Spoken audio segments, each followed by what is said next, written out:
Welcome to our channel Crime Loom, the place where true crime stories come alive. He begins the story with a question that immediately grabs attention. He asks the audience to imagine working in a room filled with millions of dollars every single day. So much cash that it sits stacked, higher than a person's head. Most people would never dare touch a single dollar. But in 1997, one quiet vault worker decided he was done watching money pass through his hands. He wanted a piece of it for himself. He tells viewers that this man did not just steal a little cash. He helped take more than $17 million from one of the most secure vaults in America. And then everything started falling apart in the most ridiculous ways possible. The criminals spent wildly, bragged openly, and left clues everywhere. It became one of the most chaotic, unbelievable inside jobs ever recorded. He promises the audience that this is not just a robbery story. It is a wild ride of bad decisions, strange twists, and real people who acted more like characters from a comedy movie than professional thieves. And it all began with one man who thought he could outsmart the system. He begins by telling the audience that the story they are about to hear is almost unbelievable. It sounds like something from a comedy movie, but every part of it really happened. In 1997, a quiet man named David Ghantt helped steal more than $17 million from the Loomis Fargo vault in Charlotte, North Carolina. It became one of the biggest cash robberies in American history, and also one of the most embarrassing for the criminals involved. David is not a typical criminal. He works long shifts in a secure vault, counting money for hours at a time. He follows rules, shows up early, and rarely complains. But deep down, he is tired of living the same routine every day. He feels stuck, bored, and ready for something more exciting. He doesn't even realize he is becoming the perfect target for someone with a wild plan. That someone is Steve Chambers, a local guy who loves fast money, big dreams, and risky ideas. He has no intention of working for years to become rich. Instead, he looks for shortcuts. One day he talks with Kelly Campbell, a former Loomis employee who knows David well. She knows David has a crush on her and trusts her completely. Chambers tells her that David could be the key to an inside robbery.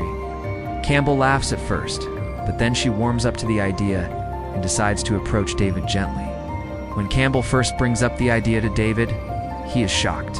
He has never broken the law. But the more she talks about it, the more he thinks about the possibility of a new life: sunshine, beaches, freedom, and no more vault shifts. Campbell keeps telling him that he deserves better. She makes the plan sound simple. All he has to do is load the money, hand it over, and escape to Mexico. Chambers would take care of the rest. Days turn into weeks, and David starts believing that maybe he can pull it off. Maybe this is his one chance to escape his boring life. So he agrees. They choose a night when the vault will be full of money from a busy weekend. David knows the cameras, the blind spots, and the security schedule. Everything seems lined up. On the night of October 4th, David finishes his shift like normal. He waves goodbye to the last co-workers leaving the building. He takes a deep breath, locks the door, and walks back to the vault. His hands shake as he turns off part of the alarm. He knows that once he takes the first step, there is no turning back. He starts loading bag after bag of cash into a company van. The piles of money are heavier than he expected. Some bags are nearly bursting from the amount inside them. He keeps imagining the warm beaches of Mexico, telling himself that everything will be okay. By the time he finishes, the van looks like it is stuffed with bricks. He can barely close the door, but he does it, climbs into the driver's seat, and slowly pulls away. His heart is beating so fast he can barely breathe. Every car that passes makes him jump. But somehow, he makes it to the meeting spot. Chambers' helper and Campbell are waiting. They unload the money quickly, laughing, cheering, and almost dancing with excitement. David feels like he is in a dream. He only takes a small portion of the cash he needs for Mexico. He trusts Chambers to send him money later. After a few rushed goodbyes, David leaves for the airport, believing he has just changed his life forever. But as soon as he leaves, things begin to go wrong. Chambers takes one look at the mountains of cash and immediately thinks about spending it. He and his wife start living like millionaires overnight. They buy a huge house, expensive furniture, fancy cars, and anything else that catches their eye. Instead of hiding the money, they flash it everywhere. They even make strange purchases like a giant velvet painting in a hot tub. Their neighbors notice the sudden change and start whispering. While Chambers is living wildly, David is in Mexico trying to live quietly. He stays in cheap hotels, eats simple meals, and waits for money to arrive from Chambers. But Chambers doesn't want to share.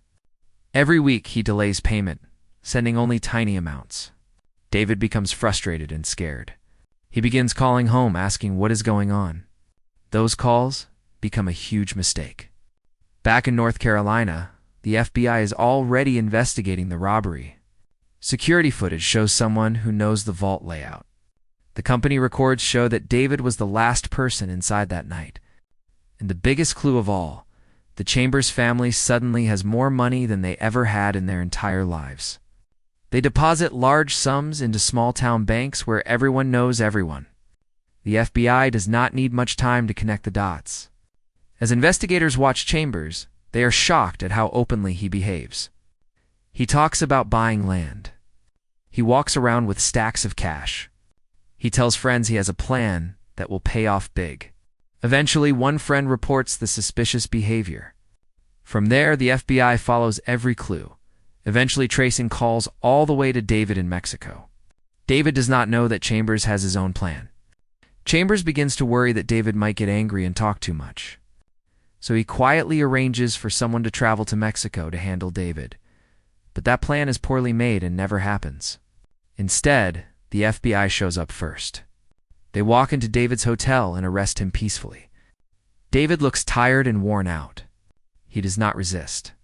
In fact, he starts talking right away. David tells the FBI everything: who planned the robbery, who helped, where the money went, and how he was tricked. His confession becomes the final piece the agents need. They fly back to Charlotte and arrest Chambers, Campbell, and many others who had joined the scheme. Chambers pretends to be shocked, but the evidence is too strong. Money is found hidden all over his house, even in the attic where some bills have started to rot. The trial becomes a major news story. Reporters cannot believe how careless the group was. Judges comment that the criminals spent more time showing off the money than hiding it. In the end, David receives several years in prison, Chambers gets an even longer sentence, and Campbell also serves time. Many smaller helpers get punished too. After the robbery, the story grows even more famous. People talk about how such a huge heist could be handled so poorly. It becomes a lesson in what happens when greed takes control. Years later, Hollywood makes a comedy movie inspired by the case, because the characters and mistakes are almost too strange to be real. As the story ends, he explains that the Loomis Fargo robbery was not just a crime, it was a wild mix of bad planning, bad decisions, and bad friendships. It started as a dream for easy riches, but it turned into a disaster that ruined lives. The story shows how quickly everything can fall apart. When people try to take shortcuts instead of facing their problems honestly, it remains one of the most unbelievable inside job robberies in American history, remembered not for its brilliance, but for how spectacularly it failed. He ends the story by reminding the audience that the Loomis Fargo robbery was never a tale of brilliant planning or criminal genius. Instead, it became one of the most unforgettable heists in history because of how completely everything fell apart. $17 million vanished from a secure vault, but greed, carelessness, and bad teamwork brought every person involved straight into the hands of the FBI. He tells viewers that the robbery now lives on as a warning, showing how a single risky decision can spiral into a disaster that ruins lives. What started as a dream of easy money turned into years of prison time and embarrassment for everyone involved. For watching more amazing videos like this, subscribe our channel Crime Loom.